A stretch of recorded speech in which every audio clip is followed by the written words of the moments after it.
Hello everyone, কেমন আছেন সবাই? আশা করছি ভালো আছেন, আর আমিও খুব ভালো আছি। ভালো না থাকলে আপনাদের কাছে নতুন নতুন ভিডিও নিয়ে আসবো কী করে? আপনাদের জন্য তো আমাকে ভালো থাকতেই হবে।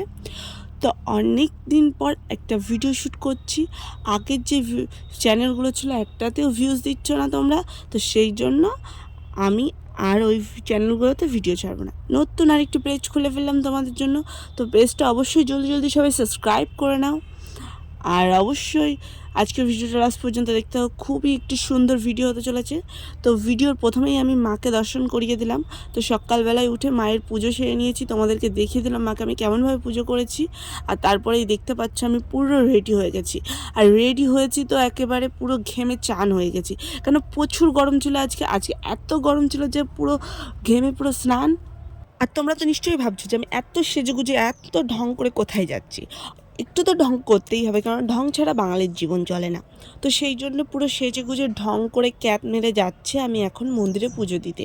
আর তোমাদের মনে তো একটা প্রশ্ন হতেই পারে যে হঠাৎ কেন দিদিভাই আজকে এত পুজো এত কিছু করছে। তো আজকে একটা স্পেশাল ডে আছে, তোমাদেরকে অবশ্যই জানাবো স্পেশাল ডেটাকে। সেই জন্য ভিডিওটা কন্টিনিউ লাস্ট পর্যন্ত দেখতে হবে, অবশ্যই দেখতে হবে, তা না হলে জানবে না আজকে স্পেশাল ডেটা কে। আর বন্ধুরা, এই যে দেখছো গলার এই মতি চোকারটা, এটা কিন্তু একদম নতুন, এটা আমি আজকে গিফট পেয়েছি। তো তোমাদেরকে লাস্টে বলবো যে গিফটটা আমাকে কে করেছে। তারপর তো এখানে দেখতেই পাচ্ছি যে তোমাদের দাদাভাই আয়নার সামনে দাঁড়িয়ে আমার মতো ক্যাত করা শুরু করে দিয়েছে। ও আমার মতো ক্যাত আমাকে দেখেই পুরো শিখে গিয়েছে। ও কিন্তু আগে এরকম ছিল না, ও আগে খুব ভদ্র সভ্য ছিল, কিন্তু আমাকে দেখে ও পুরোটাই ক্যাত মেরা শিখে গিয়েছে। তো এখানে অনেক হয়ে গেছে ক্যাতমারা, অনেক হয়েছে ঢং করা, এবার বেরানো যাক। তো আমার মুখটা দেখতে পাচ্ছ রৌদ্রে একদম পুরো কয়লা হয়ে যাচ্ছে। আর এখানে মা রান্না করছিল দুপুরের রান্না। আজকে আমি রান্না থেকে ছুটি নিয়ে নিয়েছি, তাই মাকে নমস্কার করে বেরিয়ে যাচ্ছি এখন পুজো দিতে। তো আজকে একটা স্পেশাল ডে, আর আমার তো খুবই শরীর খারাপ, খুবই ঠান্ডা লেগেছে, দেখছো নাকটা টানতে টানতে নাকটা একেবারে ভোতা করে ফেলছি। তারপরে তোমার দাদাভাইকে বললাম একটু আশীর্বাদ নিয়ে নাও। আজকে দুজনে মিলে আশীর্বাদ নিচ্ছি, তাহলে বুঝতেই পারছো তোমরা কী দিনটা হতে পারে আজকে। তো বন্ধুরা, আজকে আমাদের 2টা বছর কমপ্লিট হয়ে গেল।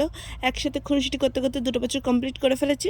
তাই তোমাদেরকে একটু সেটাই শেয়ার করছি তোমাদের সাথে, যে আজকের দিনটা আমরা কি করে চলবো, কি করে ঘুরবো, সেটাই তোমাদের সাথে শেয়ার করব। তো তারপরে এখানে তোমাদের দাদাভাই বাইক নিয়ে ক্যাত মারছিলো, তো আমি একটু ভিডিও করে ক্যাত মেরে বেরিয়ে গেলাম রাস্তার দিকে। তো চলো মন্দিরে গিয়ে দেখা হচ্ছে। তো তারপরে এখানে মন্দিরে চলে এসেছি, আর ভিডিওটা অনেক বড় হয়ে গেছিলো, তো সেই জন্য একটু ফাস্ট করে দিয়েছি।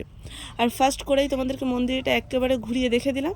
তারপরে আমি এখানে পুজোর সব কিছু দিচ্ছিলাম। তো এখানে একটু ধূপ ধরিয়ে নিচ্ছিলাম, ধূপ ধরে মাকে একটু আরতি করে তারপরে আমি বেরিয়ে গিয়েছিলাম চারিদিকে সব জায়গায় ধূপটা ধরিয়ে দিতে। আর এটা কিন্তু আমাদের বাড়ির মন্দির। এখানে এসেও ঘটে গিয়েছিল এক বিপত্তি, আমার মাথায় ধাক্কা লেগে একটা গাছের ডাল ভেঙে পড়েছিল, যদিও গাছটা শুকনো ছিল, নাহলে আমার তো খুবই ভয় করছিল কী হবে। তো তারপরে বাড়ির সবার সাথে দেখা করে, ওটা আমাদের পুরোনো বাড়ি, তো সেই জন্য সবার সাথে দেখা করেছি, দেখা করে তারপরে আবার বেরিয়ে পড়েছি। আর তোমরা যদি আমার পুরোনো বাড়ির ভিডিও দেখতে চাও তাহলে আগের চ্যানেলটাতে গিয়ে দেখতে পারো। মৌসুমি সাইজ চ্যানেলটা আছে, চ্যানেলটা আমি বন্ধ করি, চ্যানেলটা ওইভাবে। এদিকে আমরা 43 ডিগ্রি তাপমাত্রায় বেরিয়ে পড়েছি আবার একটা মন্দিরে দেওয়ার জন্য। রাস্তায় তো বেরিয়ে পুরো নাজেহাল অবস্থা, চোখ মুখ তো পুরো ছাই হয়ে যাচ্ছে। তবু কী করবো, মনটা তো আজকে চাইছে মায়ের কাছে যেতে। তো সেই জন্য ওখান দিয়ে আবার একটা মন্দিরে যাওয়ার জন্য আমরা বেরিয়ে পড়লাম। সকাল থেকে উপোস করে সব মন্দিরে গিয়ে ঘুরে ঘুরে আমার মাথা তো পুরো ঘুরছে মনে হচ্ছে, তবুও কিছু করার নেই, মনটা চেয়েছে তাই যাচ্ছি।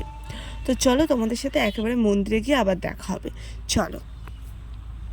তো ফাইনালি বন্ধুরা, আমরা মন্দিরে চলে এসেছি। তো মন্দিরের ভিতরে ভিডিও করা অ্যালাউ নেই, সেই জন্য বাইরেই এসেই তোমাদেরকে ভিডিওটা শেয়ার করছি। মন্দিরের ভিতরে গিয়ে মায়ের কাছে কিছুক্ষণ বসে মায়ের কাছ থেকে আশীর্বাদ নিয়ে আবার সব চারিদিকে ধূপ ধরিয়ে, চারিদিকে এখানে ধূপ দেওয়ার জায়গা আছে, সেই জায়গাগুলোতে ধূপ দিয়ে বেড়াচ্ছিলাম। আর বলবো কি গাইস, রাস্তা মানে এই পাথরগুলো কি বলবো, যা গরম হয়েছিল না, পা তো দিলে মনে হচ্ছিলো পুরো পুড়ে ছাই হয়ে যাচ্ছে। তো তারপর ওখান থেকে বসে একটু রেস্ট নিয়ে কিছুক্ষণ পরে আবার রাস্তায় বেরিয়ে গেছি।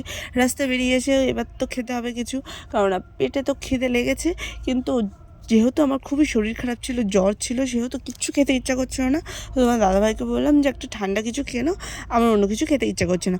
তো তারপরে এই দোকানটাতে দাঁড়িয়ে ও ঠান্ডা একটা ফুটি কিনলো, তো সেটাই ও আর আমি খাচ্ছিলাম। আর কি বলবো, এত গরম পড়েছে যে দোকানে গিয়ে একটু ঠান্ডাও খুঁজে পাওয়া যাচ্ছে না, যেটাই মানে কিনতে যাচ্ছি সেটাতেই গরম পাচ্ছি। তো ফাইনালি একটু হালকা হালকা ছিল গরম, মানে হালকা হালকা ঠান্ডা ছিল, সেটা খেয়ে বাড়ি চলে এসেছি। তো তারপরে চলে এসেছি এখানে দুপুরের লাঞ্চে কী কী আজকে রান্না হয়েছে সেটা তোমাদের সাথে শেয়ার করতে। তো এখানে ছিল ভাত, আর সাথে ছিল উচ্ছে আলু ভাতে, যদিও এটা আমি খাই না, তো এটা মাই খাবে।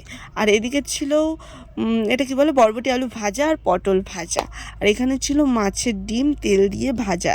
এগুলো হলেই না আমার আর কিছু লাগে না। আর আমার তো আজকে খাওয়ার কোনো ইচ্ছাই ছিল না, তাও তোমাদের দাদাভাই জোর করছে বলে আজকে খেতে এসেছে। আর এখানে ছিল মাছের একটা মাথা ভাজা, এটা তোমাদের দাদাভাই খাবে, কারণ ওই মাছের মাথা খেতে খুবই ভালোবাসে। আর এখানে ছিল যে মাছের ঝাল। আজকে তো আমার শরীর খারাপ ছিল, ওই জন্য মাকেই বলেছি তুমি রান্না করো। আর আজকে সিম্পলি ওই জন্য রান্না বান্না হয়েছে, যে বেশি কিছু রান্না করতে যায়নি, কারণ মাও অতটা পারে না এই গরমের ভিতরে। তারপরে এখানে আমের টক ছিল। তো আজকের ভিডিওটা এই পর্যন্ত, ভালো লাগলো অবশ্যই লাইক কমেন্ট শেয়ার করো। টাটা বাই বাই, দেখা হচ্ছে আমার নেক্সট ভিডিওতে।